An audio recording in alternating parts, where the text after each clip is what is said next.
Petugas dari Dinas Lingkungan Hidup DLH Kabupaten Aceh Tamiang mendatangi pabrik kelapa sawit PT Bima Desa Sawita di Desa Lubuk Siduk, Kecamatan Sekera.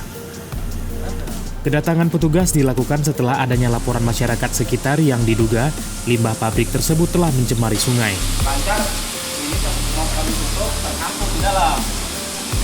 Di lokasi petugas memantau langsung area pabrik yang diduga menjadi sumber limbah. Petugas juga memeriksa parit pembuangan limbah dan kolam penampungan limbah.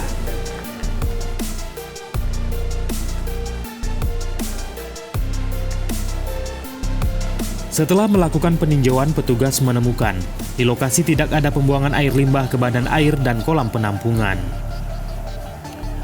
Padahal konsep di dokumen pengolahan air limbah pabrik kelapa sawit tersebut akan di-recycle atau diolah menjadi air baku. Namun di lokasi petugas menemukan saluran tersembunyi pembuangan limbah yang diduga dialirkan ke sungai sekitar. Pelaksana tugas Kepala DLH Kabupaten Aceh Tamiang Surya Lutfi mengatakan pihaknya menemukan banyak permasalahan lain di lokasi pabrik, seperti tongkos atau tandan kosong yang masih dibakar sehingga dapat mencemari udara terhadap warga desa sekitar pabrik. Berikan masukan kepada mereka, kalaupun memang ada terjadi pengulangan pembuangan air limbah ke sungai, ini kan ada tindak pidananya.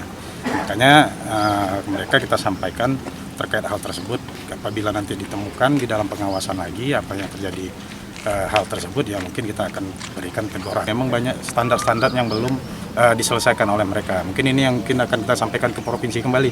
Makanya nanti yang berhak memberikan teguran kembali ini dari pihak provinsi ini.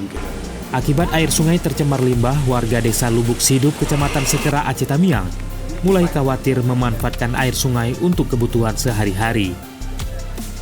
Dari Kabupaten Aceh Tamiang, Tim Liputan Aceh Video melaporkan.